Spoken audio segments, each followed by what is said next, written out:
Bonsoir Dominique Roy. Bonsoir. Alors la fusion des régions Bourgogne et Franche-Comté entrera en vigueur au 1er janvier 2016 avec la naissance d'une grande région, et à l'échelle nationale on va passer de 22 régions à 13. Quel rôle a joué le CESE dans la préparation de cette nouvelle organisation territoriale? Quelle a été votre contribution? Alors la contribution du CESE de Franche-Comté, comme celle de Bourgogne d'ailleurs, a été importante. Nous sommes vite rentrés dans l'action, puisque je vous rappelle que nous avons été désignés en novembre, que nous avons commencé nos travaux en janvier dans le cadre du périmètre de la Franche-Comté, et que dès le mois de mai, la présidente du conseil régional et son homologue de Bourgogne, François Patria, nous saisissaient de manière commune sur les conditions de réussite de la fusion de la Bourgogne-Franche-Comté. Donc nous avons été amenés à fournir un premier travail sur lequel nous reviendrons peut-être tout à l'heure. Quelles sont les conditions pour que cette fusion réussisse au mieux dans l'intérêt de ces deux régions? Nous avons été plus récemment invités par le préfet et la présidente du conseil régional également à nous pencher sur la question du chef-lieu provisoire de cette future nouvelle grande région Bourgogne-Franche-Comté. Donc un travail important de nos collègues du Conseil, des deux conseils économiques, sociaux et environnementaux. Nous avons été également amenés à travailler ensemble, puisque dès que cette question de la fusion a été portée par les deux exécutifs, nous avons décidé, mon homologue de Bourgogne et moi-même, de commencer à travailler ensemble. Car si nos deux régions sont proches, on peut dire clairement que bien que nous ayons produit chacun de notre côté des sujets touchant l'une ou l'autre région et les coopérations entre ces deux régions, nous n'avons pas été amenés régulièrement à travailler ensemble. Donc il s'agissait de nous rencontrer pour nous connaître et puis pour appréhender la manière dont les uns et les autres travaillaient. Et puis vous avez été aussi à l'initiative de rencontres? Alors nous avons été à l'initiative de rencontres comme puissance, si on peut utiliser ce terme, co-invitante avec les deux conseils régionaux de Bourgogne et de Franche-Comté, l'une à Dole sur la transition énergétique et deux autres à Besançon et à Dijon sur l'économie et sur la vie associative. Et puis il y a aussi un document important dont vous nous avez parlé, c'est ce document socle qui est l'avis sur les conditions de la réussite, qui s'est organisé autour de 3 axes. Oui, alors ce document socle, c'est le premier auquel je faisais référence tout à l'heure. Quelles sont les conditions de réussite de la fusion Bourgogne-Franche-Comté? Et pour nous, en Franche-Comté, nous avons été amenés à poser 3 axes essentiels sur les conditions de réussite. Le premier, imaginer un projet à l'échelle de la grande région Bourgogne-Franche-Comté. Le projet de cette région ne pouvant pas être simplement l'addition des actions de l'une et de l'autre. Donc il s'agissait pour nous d'indiquer au Conseil régional qu'il fallait mettre à profit cette année pour co-construire ensemble un projet prospectif à l'échelle de cette nouvelle région. Et l'on préconisait dans cet axe de projet de mettre en œuvre, de profiter, de mettre à profit cette première année pour avoir un premier sujet, un projet fédérateur où l'on allait pouvoir identifier les signaux faibles ou les signaux forts justement de ces actions, de ce projet qui pourrait être porté à l'échelle des deux régions. On imaginait par exemple sur les filières émergentes, puisque nous avions été à l'initiative du séminaire sur la transition énergétique, pourquoi pas imaginer quel projet en matière d'énergie renouvelable, de transition énergétique à l'échelle de la Bourgogne et de la Franche-Comté.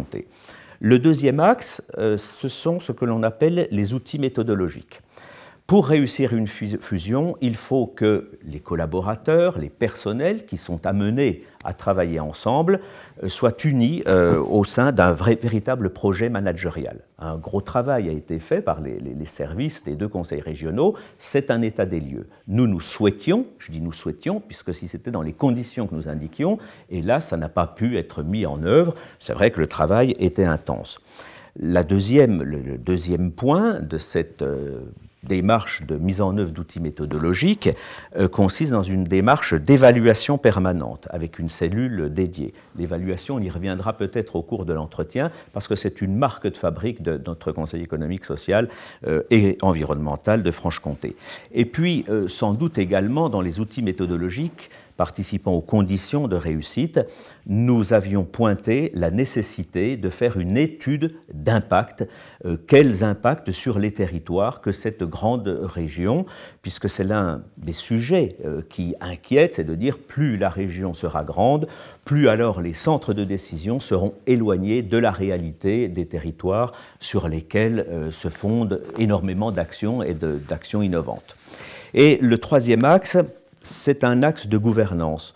C'est-à-dire qu'il faudrait sans doute profiter de cette nouvelle grande région pour imaginer une gestion politique qui soit différente de celle qui est mise en œuvre aujourd'hui en tuyau d'orgue.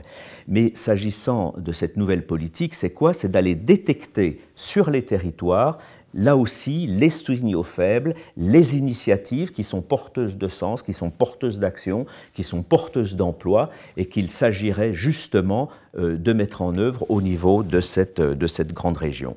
S'appuyer sur les citoyens actifs. Alors dans un tel contexte de changement institutionnel, on sait que ça peut aboutir à une remise à plat de l'organisation territoriale.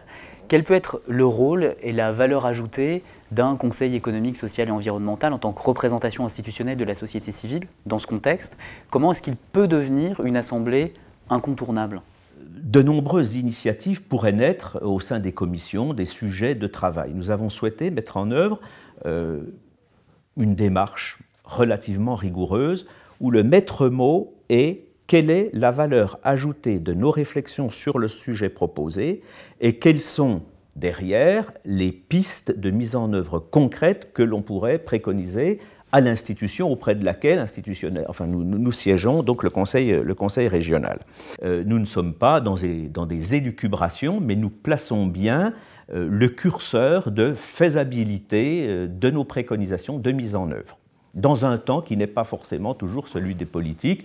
Le Conseil économique et social, selon l'expression du président de CESE de la République, Jean-Paul Delevoye, étant la maison du temps long. Les politiques, eux, sont plus dans l'exercice au quotidien du temps court de la politique. Il faut arriver à trouver quel est le bon curseur entre nos deux approches. Comment aller plus loin une fois que vos avis, vos réflexions sont émis? Je crois qu'il faut être clair, le Conseil économique et social n'est pas là pour jouer le rôle du Conseil régional, qui est l'exécutif et qui a en charge de mettre en œuvre des politiques et des actions. Néanmoins, cela ne nous prive pas, au-delà des recommandations faites, d'aller plus loin dans des préconisations tout à fait concrètes. Nous avons eu, il y a quelques années, un premier travail ici sur les microtechniques. Vaste sujet. Ce travail a fait l'objet d'une grande publicité, il y a eu des controverses. Bref, l'intérêt de ces controverses, finalement, si un document laisse complètement, j'allais dire, de marbre, c'est qu'il présente peu d'intérêt. Là, il pointait des réalités et des difficultés. Ces réalités et ces difficultés, c'était très souvent la méconnaissance des acteurs des microtechniques entre eux. Les entreprises elles-mêmes, mais les entreprises et les pôles, l'université par exemple, toute la question du transfert de technologie. Le Conseil économique et social, qui n'était pas environnemental à l'époque, s'est appuyé justement sur ce débat pour dire allons plus loin, et il a été ainsi à l'initiative, mon prédécesseur très clairement, a été à l'initiative de la création du pôle de microtechnique. À l'époque, on ne parlait pas de pôle de compétitivité. Là, c'est un exemple flagrant. Alors, on a parlé de la valeur ajoutée du CESE. La question est de savoir maintenant comment rendre cette assemblée incontournable.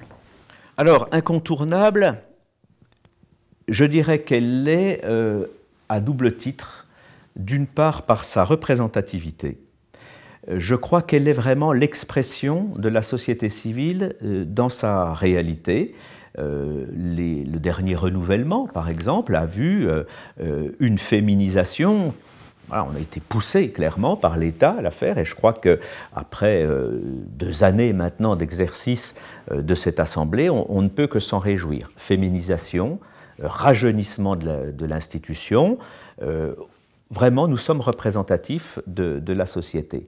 Le deuxième élément, c'est la diversité de ses membres, c'est la richesse de cette diversité, parce que celles et ceux qui sont appelés un jour à siéger au Conseil économique, social et environnemental n'auraient pas été, dans leur vie au quotidien, sans doute amenés à se rencontrer, à travailler ensemble, à partager des idées qui souvent peuvent être à l'opposé, aux opposés les unes des autres. Et je crois qu'il y a cette alchimie au Conseil économique et social qui fait que dans cette maison d'Edgar Faure, eh bien, on arrive à définir des majorités d'idées que l'on appelle en général consensuelles. Alors on va parler de l'avenir, le Césaire Bourgogne-Franche-Comté de demain. Vous l'imaginez comment? Avec des missions nouvelles et surtout pour travailler sur quoi? Le CESE de demain, dans un premier temps, c'est le CESE de la période de transition. Donc la première priorité, c'est cette connaissance mutuelle ou cette reconnaissance mutuelle des membres de ces deux assemblées. Ce qui va dans la logique des travaux que nous avons commencé à mener ensemble maintenant depuis 15 mois, de séminaires communs, de groupes de travail communs, mixtes, Bourgogne-Franche-Comté, sur des problématiques économiques ou sur des problématiques de gouvernance. Il faut, à partir de là, que chaque assemblée, j'allais dire sortante, puisse s'approprier les travaux de l'autre assemblée, voir ce qui nous a motivés à travailler tel ou tel sujet et surtout comment nous avons travaillé ces sujets. Nous avons une marque de fabrique, je crois, au Conseil économique et social qui est frappée de la méthode. Ce n'est pas le discours de la méthode de Descartes, mais vraiment nous sommes dans la méthode.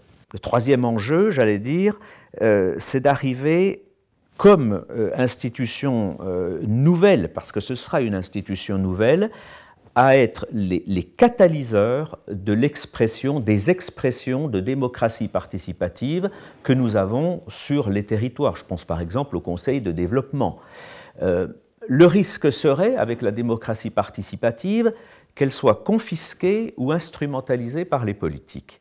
Eh bien, je crois que la garantie, là, c'est celle du Conseil économique et social qui, par les conditions de sa désignation, le poids des institutions, la désignation des membres, fait qu'ils ont toute légitimité pour catalyser, animer, mettre en œuvre toutes ces initiatives de démocratie participative qui sont sur le territoire. Et puis vous allez aussi évidemment contribuer à la définition du projet pour cette région agrandie.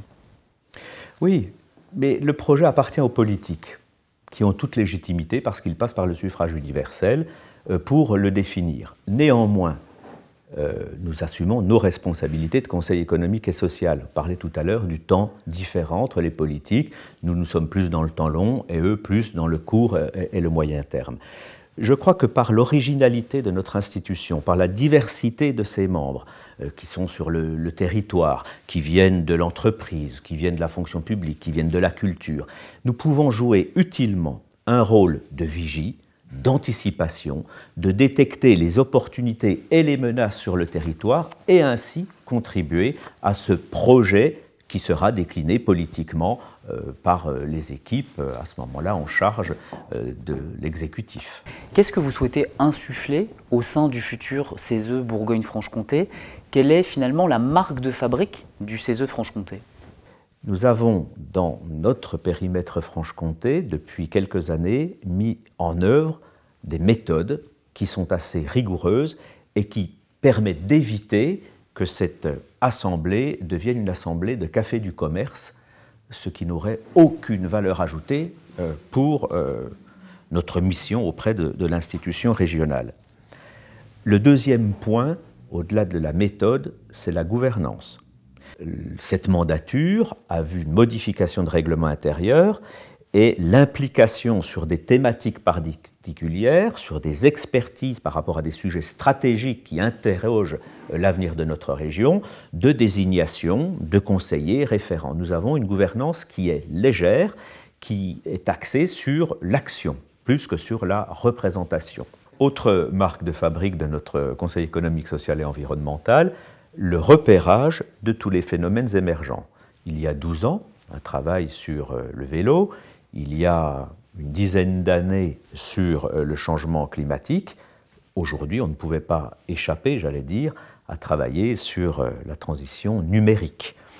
Je pense qu'il s'agit pour nous toujours d'avoir une longueur d'avance, de détecter ces mouvements qui auront d'indéniables conséquences sur la vie de nos concitoyens, sur la mise en œuvre des politiques publiques. Nous ne sommes pas de ceux qui souhaitent pondre des rapports pour les voir un jour mis dans les oubliettes des armoires, mais bien s'assurer, et nous d'ailleurs nous avons des rapporteurs permanents dans nos commissions qui sont chargés de veiller à ce que les préconisations que nous avons pu faire, soit dans le cadre d'avis sur les rapports de l'exécutif, soit dans le cadre de travaux volontaires, comme les autosaisines, voire les saisines, et bien que les préconisations très concrètes, comme j'ai eu l'occasion déjà de le dire, sont bien mises en œuvre, sont bien prises en compte par l'exécutif régional, voire d'ailleurs par d'autres collectivités qui agissent dans le cadre de la région.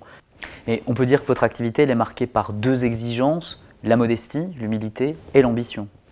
Oui, elle l'est par l'humilité parce que les choses sont complexes, les problématiques sont nombreuses, qu'elles évoluent très rapidement et que nous avons donc le devoir de rester modestes dans nos propositions, de rester à notre place, mais d'occuper toute notre place.